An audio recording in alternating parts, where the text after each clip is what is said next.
જય સ્વામિનારાયણ. આજના દર્શન. જય ગજાનંદ ગણપતિ મહારાજ. જય કષ્ટભંજન દેવ. જય સ્વામિનારાયણ. જય સ્વામિનારાયણ. આપને તો ભગવાન મળ્યા છે, તો નબળા અને કાર્યત્યા ભર્યા વિચાર કદી ન કરવા, હિંમત ભર્યા વેણ જ હૃદયે રાખવા. જય સ્વામિનારાયણ. જય સ્વામિનારાયણ. Good morning Gulabbhai. જય સ્વામિનારાયણ. Good morning. જય સ્વામિનારાયણ. જય શ્રી રામ. જય શ્રી કૃષ્ણ. આજ કેમ તમારો વારો આવી ગયો હંસવારી કાઢવાનો? તબિયત બગડી ગઈ છે. ઠંડુ હવામાન છે ને, એક ધારો વરસાદ ચાલુ છે. આજ જરાક તાવ જેવું થઈ ગયું છે. દવા લઈ આવ્યા છે, દવા પાઈ દીધી છે. એટલે હવે જો બપોરે રાહત થઈ જાય તો રંધાહે, ને કે રાંધવામાં વારો જ છે. વારા તો આવ્યા જ કરે, એકલા હોય જાય. બા હા બા, કેમ થયું? કઈ ગરજ પડે છે?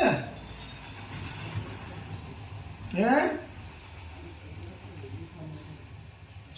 શું થાય છે?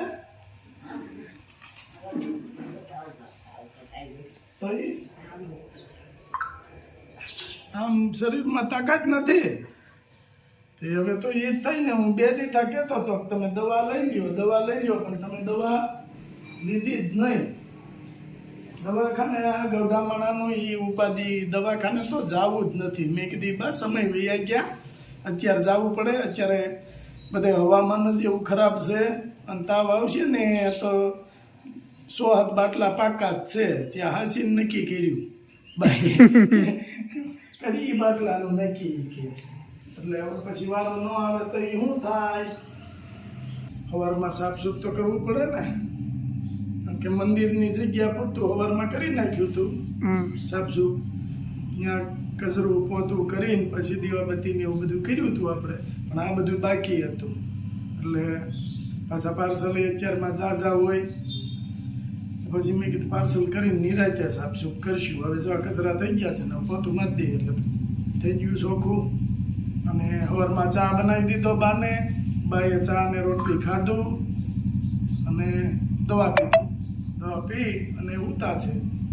હવે આગળ આપણે ભાઈ છે લેબોરેટરીવાળા સંજયભાઈ વેકરિયા, એ આવે છે ઘેરે આવી અને જે કંઈ એને બ્લડ જો હશે એ લઈ જાય સિમ્પલ ને અહીંયા લેબ કરી પછી પાછી નવેસર દવા ચાલુ કરવાની, એટલે જલ્દી હાજા થઈ જાય. ગુલાબભાઈ, એક કાલનો આપણે જે વિડીયો મેક્યો હા, એમાં બધાની સારામાં સારી કોમેન્ટ આવી છે. કામ જ આપણે એવું કરવું છે, સારું કામ કરવું છે એટલે સારી કમેન્ટ આવે.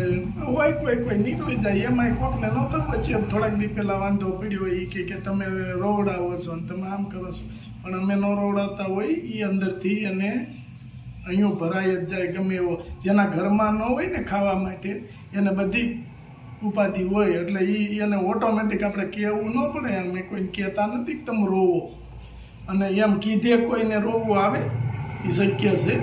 તો દુઃખ હોય અને અંદરથી નીકળી જાય, અહીંયા ભરાઈ જાય એટલે એના આંખમાં ઉડાવે. અમે અમારું કામ રોવડાવવાનું નથી, અમારું કામ રોવડાવવાનું સાના રાખવાનું છે કે ભાઈ તમે રોમાં ખાઈ પીને આનંદ કરો. જેનાથી નથી થતું એ ક્યાં કમાવા જાય બિચારા. એટલે એના માટે આપણે રોવડાવવાનું કામ નથી, એને આપી અને રાજી કરવાનું કામ છે. આજ ફેરે કેવા દાંત કાઢતા છેલ્લે પહેલી ફેર ગયા ને ત્યારે એ મારી બહુ રોયા હતા, બહુ એમ. અને કાલે તો આપણે કીટ દીધી, ધન્યવાદ છે એ બેનને. આપણે કીટ દીધી અને આપણે ત્યાં પહોંચાડી. આપણે ક્યારે એટલી બધી શક્તિ નથી આપણી કે આપણે ખુદના પૈસાનું આપીએ. એટલું બધું આપણે હજી કમાણાય નથી. હા, કીટની ઉપર થોડા વધઘટ થતા હોય એ આપણે પૂરા પાડીએ છીએ કે આપણો એક 5500 રૂપિયા ફિક્સ છે, તો એની ઉપર 50-100 રૂપિયા થતા હોય એ આપણે નાખીએ છીએ. એટલે થોડું ઘણું આપણેથી ભગવાને કીધું જ છે કે 10-20 ભાગ કાઢો, 10મો ભાગ કાઢો. 10 એટલે 10મો-20મો ભાગ તો ભગવાનનો કાઢવો જ પડે. તો આપણે એ આમાં વાપરીએ છીએ. અને બધાને આશીર્વાદ કેવા સારા આપે છે, બધાને આપે છે. એમને મળે એમ આપને મળે છે. દેવાવાળાને તો આપણે એમ કહીએ કે દેવાવાળાને અમારા આશીર્વાદ એ દેવાવાળાને મળે. અને એક માજી છે આપણે, એને આપણે કીટ દેવા ગયા હતા અને આગલામાં વિડીયોમાં બતાવ્યું છે. બિચારા આવી રીતે આમ સીધા આવી રીતે હાલે છે, ઊભા નથી થઈ શકતા. તો એને આપણે કીટ આપી છે, પણ માજીને દેખાવાનું ઓછું છે એટલે એ બનાવી ન શકે એવું અમે રિક્વેસ્ટ કરી હતી કે ટિફિનનું થાય ને તો કરો. તો જે કોઈને આ માજીને ટિફિન માટે આપવું હોય એ આ માજી માટે ટિફિનનું આપજો. કારણ કે આપણે ટિફિન ગમે ત્યાં એને માજીને ટિફિન બંધાવી દઈએ, ત્યાં જે કાંઈ બિલ આવે એ મહિને ને મહિને આપવું પડે. એટલે જે કોઈની ઈચ્છા હોય કે આ માજીને મારે ટિફિન આપવું છે, બરાબર, તો પ્રેમથી કોઈ પણની ઈચ્છા હોય એ કહેજો અને આપણે ટિફિન માજીને પહોંચાડવાની જવાબદારી અમારી. અમે એકાદો કોઈ પણ ઘેરે નહીં હોય કે બહાર ગયા હશું તો કોઈ પણ વ્યક્તિને અમે કહી દેવું કે આ જગ્યાએ ટિફિન પહોંચાડી દો એટલે પહોંચી જાય. પણ અમારી એવી શક્તિ નથી કે અમે એને ટિફિન કાયમી ઘરેથી કરીને આપી. કારણ કે બાને હવે ગૌઢું માણસ છે, હાલતા તબિયત લૂજ થતી હોય એટલે એમાં અહીંયાથી ટિફિન તો કઈ રીતે થાય, બરાબર. એટલે કોઈ પણની ઈચ્છા હોય તો કહેજો. ગામમાં 2-3 વ્યક્તિ ટિફિન બનાવે છે અને એ લોકોને અમે પહોંચાડી શકીએ અને એને કહી શકીએ. અને આ કીટ માટે આપણે સેવાનું કાર્ય કર્યું, બહુ સારા રિવ્યૂ આવ્યા. એને માટે મારે યુટ્યુબ પરિવારને ખૂબ ખૂબ ધન્યવાદ. જય સ્વામિનારાયણ, જય સિયારામ, જય શ્રી કૃષ્ણ. કે શું નામ? તાવ આવે છે. તાવ આવ્યો કાલ તો કાંઈ નહોતું, સવારમાંથી એને રાતમાં ટાઈટ આવી હતી. એટલે રાતે ટાઈટ આવીને પહેલાં કાલ દેવકુશપ્પા દવા તો લખાવી જ લીધી હતી, પણ એ દવા પીધી ને તો ટાઈટ આવી રાતમાં તાવ આવ્યો. એટલે મેં કીધું સાહેબ કે ટાણમાં લેબોરેટરી કરાવી નાખો, દવા દેવાની ખબર પડે. ઉધરસ થઈ હતી, બીજું તો કાંઈ નહોતું અને હજી આવે છે.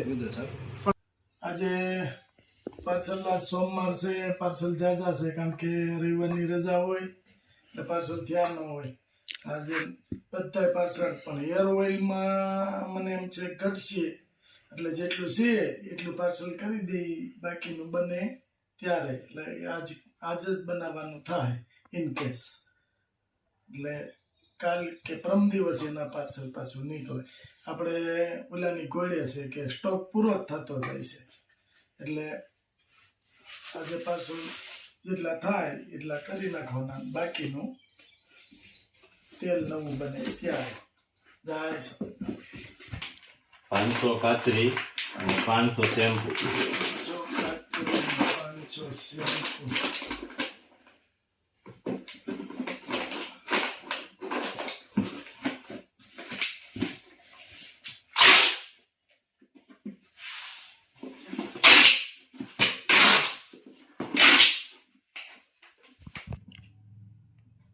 આ ભાઈ નું પાર્સલ સુરત મોકલવાનું છે, દુબઈ થી આવ્યા છે. દુબઈ વાળા થાય છે. હા, સરસ. મેં કાલ વાત કરી હતી કે હું સુરત આવ્યો છું અને બાજુના મકાનમાંથી મને સમાચાર મળ્યા કે આ ભાઈની બધી તેલ, શેમ્પુ, કાચરી બધું. એટલે એનો ફોન આવ્યો, તમે આ કરો છો? મેં તો હા. અમને બેને બાજુમાંથી કીધું તેલ ને શેમ્પુ બધું સારું આવે છે એટલે એનું પાર્સલ છે. સરસ. એમાં હું છે એક હેર ઓઇલ ને એક શેમ્પુ.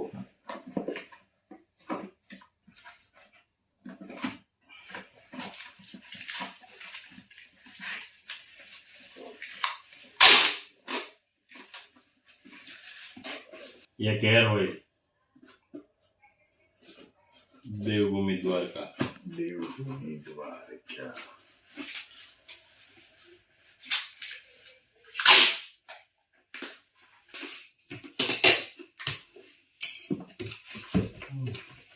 એક કિલો કાચરી, કિલો કાચરી, હેર ઓઇલ 2, હેર ઓઇલ 2 અને એક શેમ્પુ.